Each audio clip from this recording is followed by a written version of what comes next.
were still so many games to play, Renato thought as he died.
This was a roundabout way of getting there.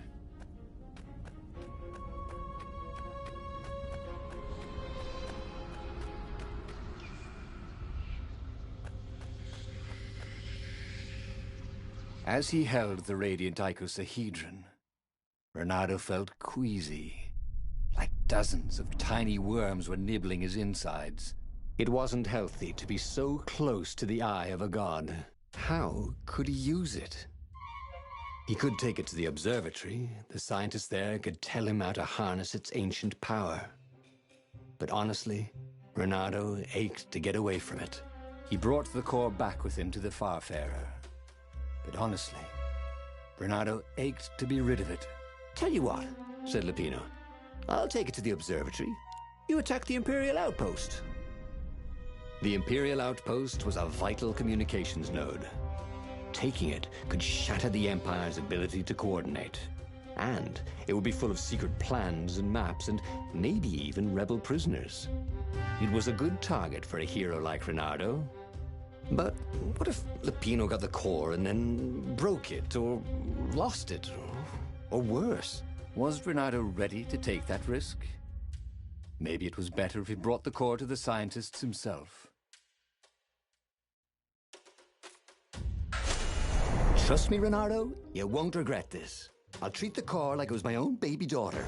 As the Farfarer dived towards the Nexus, Lupino was jumping up and down with excitement. "Stop rabbiting around," Renato said. Lupino just stared at him.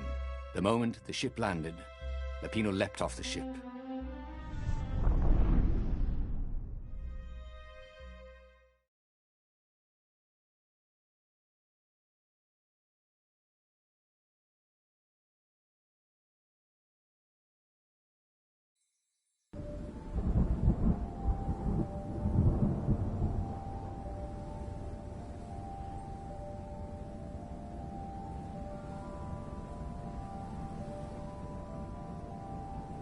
As Lupino vanished into the wilds of the Nexus, Renato vaguely remembered Lupino had a baby daughter, didn't he?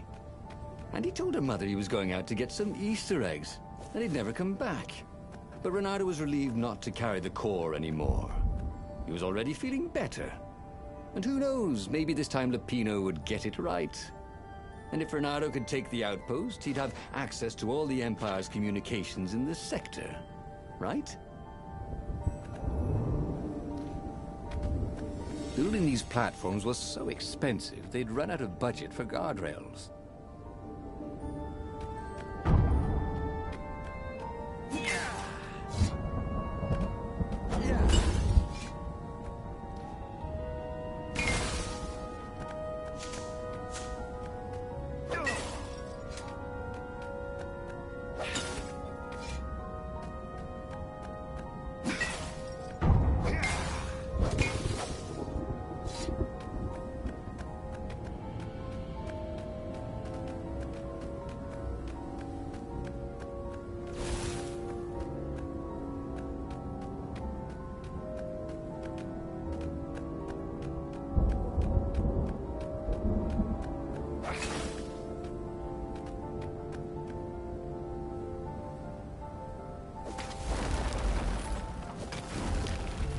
that, there's always a rush.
Renato caught his breath.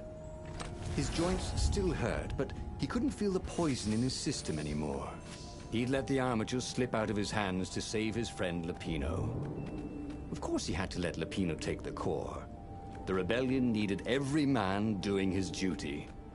And the rabbit would be no good taking on an Imperial outpost, right?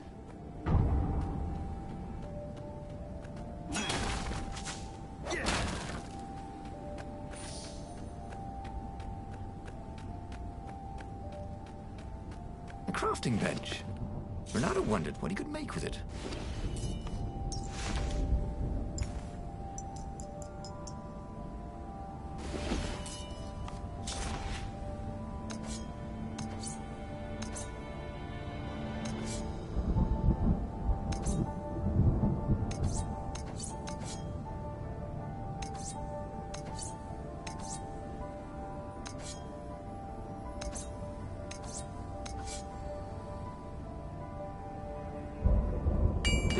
Sword from the south was terrific for barbecuing sausages and ravens.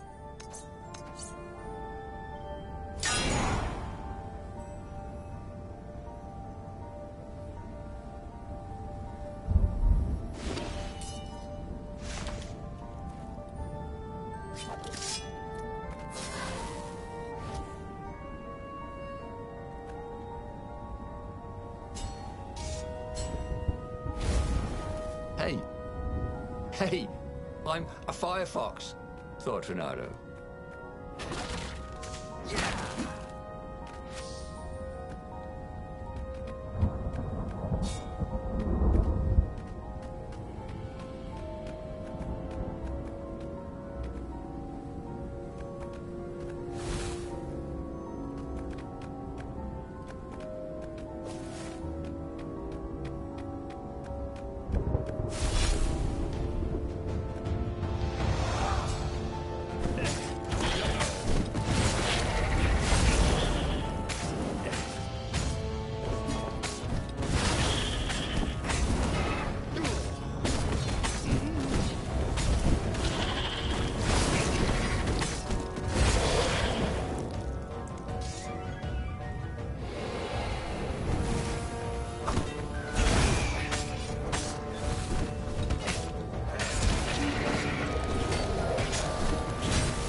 Renato took the outpost with a song in his heart.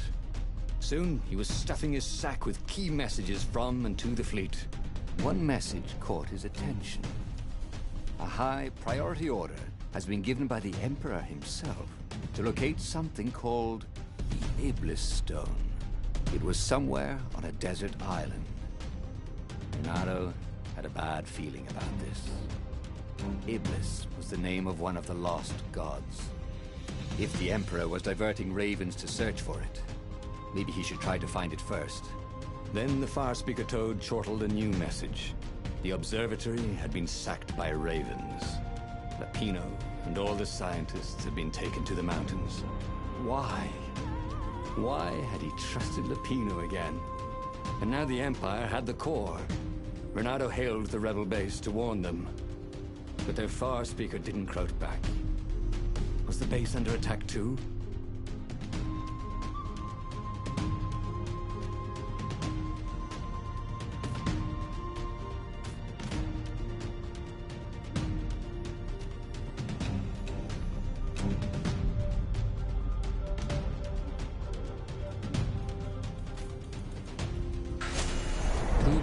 Going on at the base.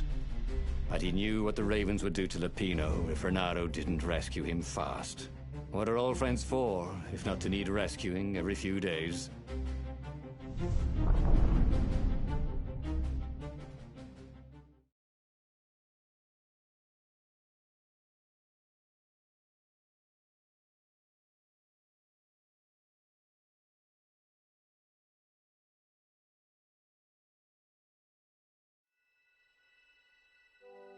Renato felt a twinge of doubt.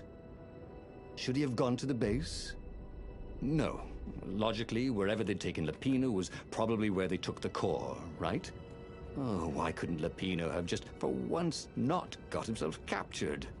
Was that too much to ask? He shouldn't be too hard on the rabbit. No, he meant well, and he was insanely brave. You had to admire that.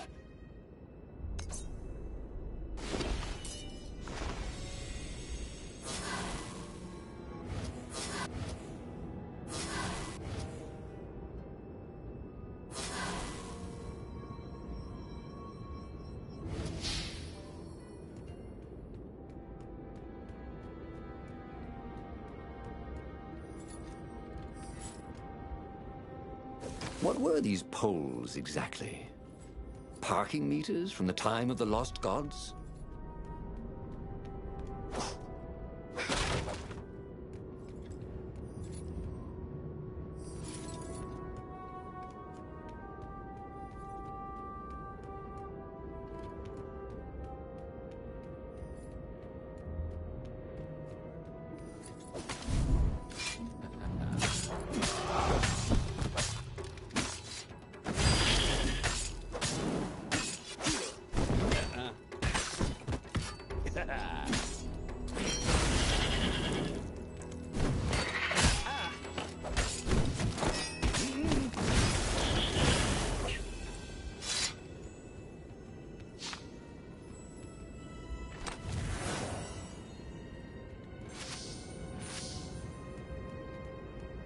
Renato was making himself dizzy. Fun